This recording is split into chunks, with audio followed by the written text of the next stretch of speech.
Now, when we use the word source, it sounds like it came before you, so it is the source of you. But really, this source is not like the headwaters of a stream. Well, it really is like the headwaters of the stream, in the sense that it is the headwaters, and then it becomes the rain that becomes the headwaters, and then it becomes the rain that becomes the headwaters. In other words, this stream of consciousness that is you is this eternally flowing, ongoing stream. You were source energy before you came into this physical body.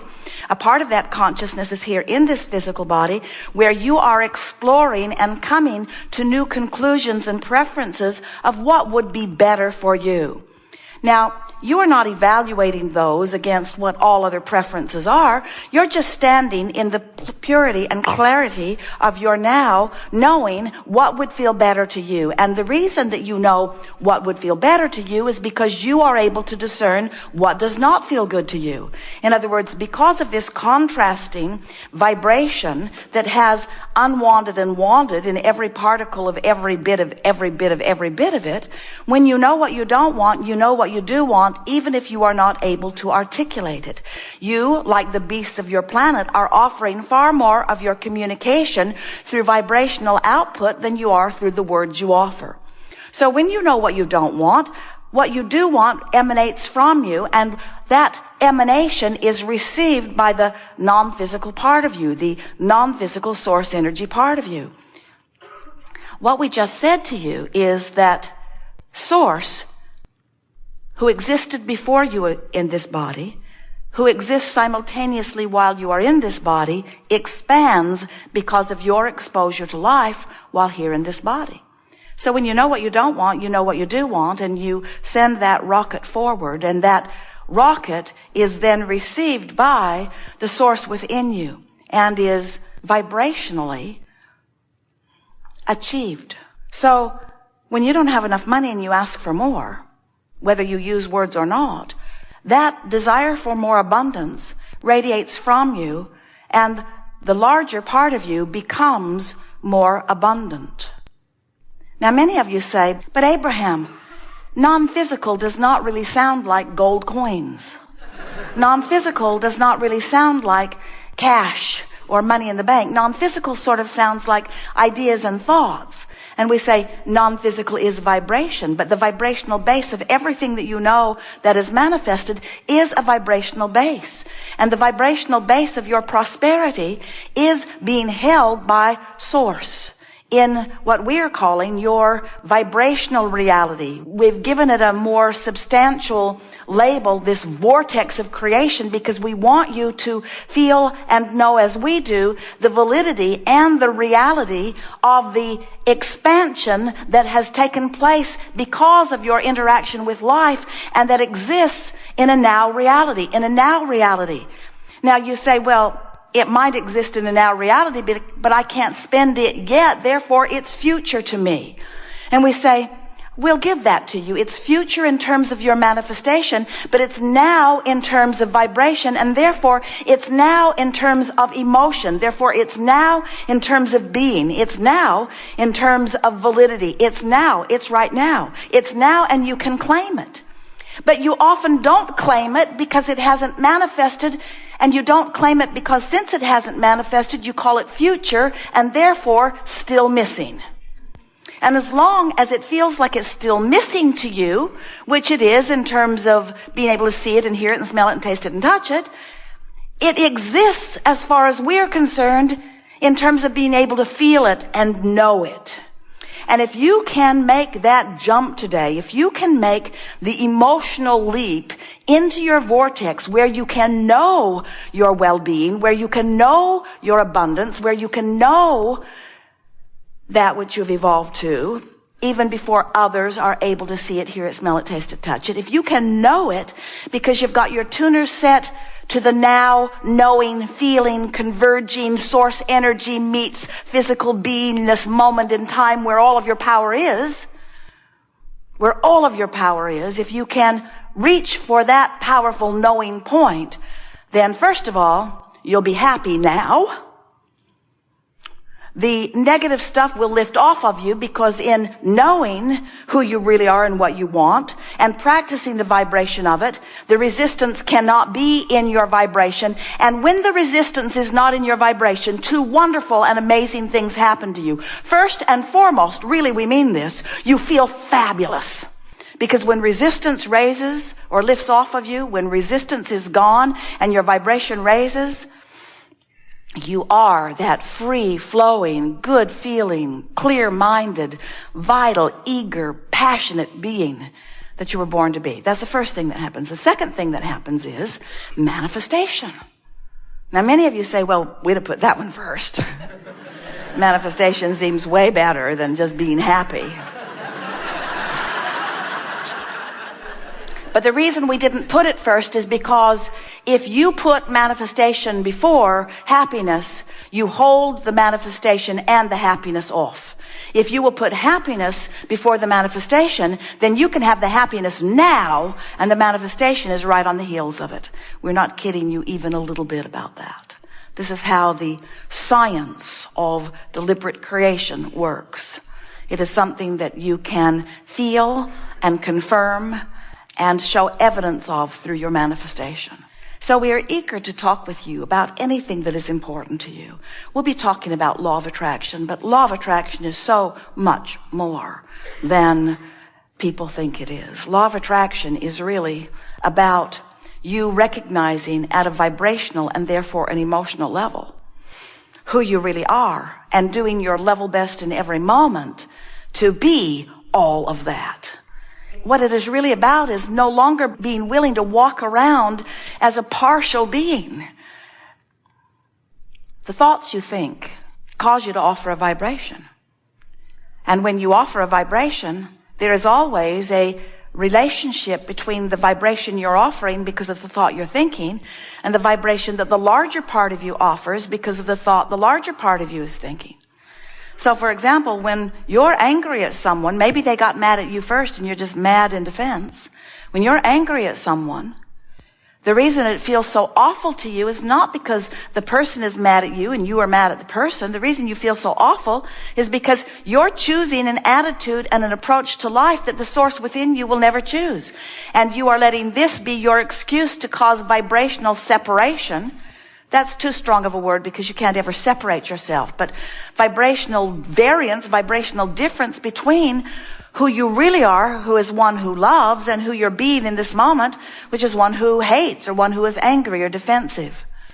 So when you begin to care, really care about how you feel, then you begin to contour your thoughts to allow yourself to be first in alignment with who you really are before you're having the conversation or the mental conversation with whatever it is you're focused upon.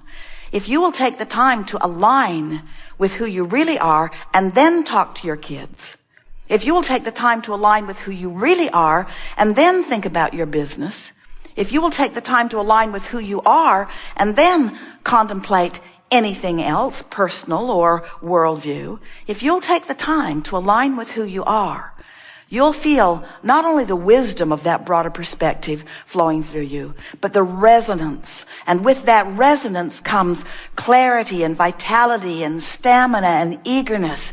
With that resonance comes everything that you are looking for. There isn't anything that any of you want, whether it's a material object or a state of being, a relationship. There is not one thing that you have ever or will ever want that is for any other reason than you believe you would feel better in the having of it. And what we want you to understand is that you have the ability to feel better now, and we'll show you how. We'll talk about it a lot today.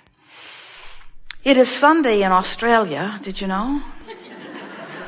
That was so strange. Jerry and Esther were there. They would call back to Texas to the office and they would say, "We're living your future. It's really good. You'll like it when you get here." And while they had fun with that idea, of course that was not valid, because even though it is Saturday in Portland and Sunday in Australia, it is still now in both places. Whether we are talking about the physical you or the non-physical you, it is still now. It is still now. Who you are is offering a vibration now. And who you are is offering a vibration now. And those two vibrational signals are having a relationship that equals how you feel now. So who you are right now, we can promise you without even looking it up on your astrological chart. Who you are right now is one who loves unequivocally. Everyone. Everyone. Who you are is one who focuses so purely upon the wanted aspects of life that from your point of view, negative emotion is non-existent. That's who you really are. So when you look into your world, and if you need something to be negative about, just turn on CNN. It'll give it to you because they are experts. They are experts at scouring the world and looking for things that will bother you. Because as soon as the problem is solved, they don't show it to you anymore. Because they are not interested in informing you, they are only interested in bothering you. So, as you find something to be bothered about, and you support it with all of the facts that come your way, you discover that the source within you is not watching that station. Source within you is not focused upon bothersome things. The source within you is focused upon who you really are. The source within you is focused upon what you have recently become. The source within you is not looking for the problem and beating the drum of it. The source within you is solution-oriented and holding the vibrational, static, chronic signal of the furthest, most well-being that you and others have been able to carve out of all that you have lived. That's what source energy is.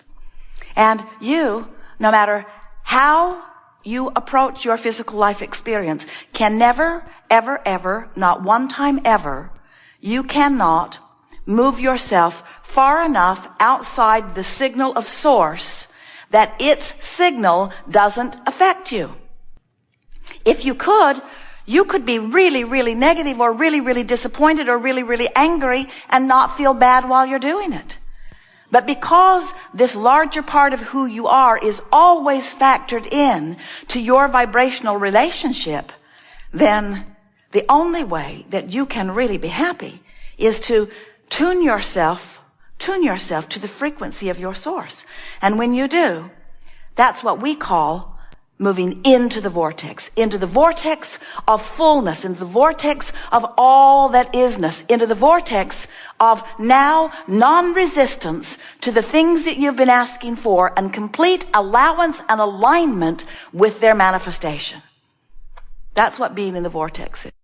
We want you to leave this gathering with this newfound discovery that you can be or do or have anything that this life inspires you to want.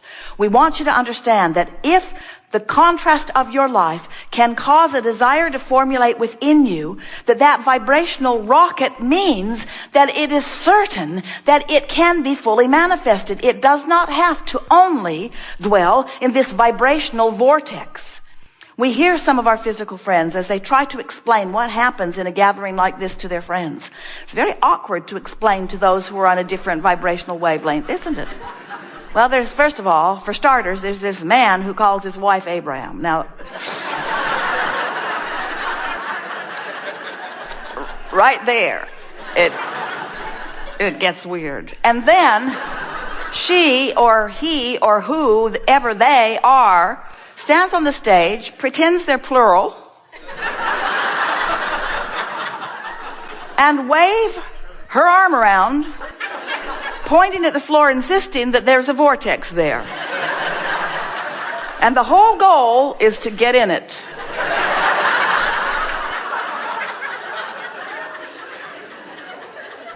We know. Hard to explain. But when you begin to accept that you are vibrational beings and that everything that manifests is preceded by vibration, and that vibration, while it cannot in this pure, sublime form of creation, while it cannot be seen or heard or even detected by the instruments of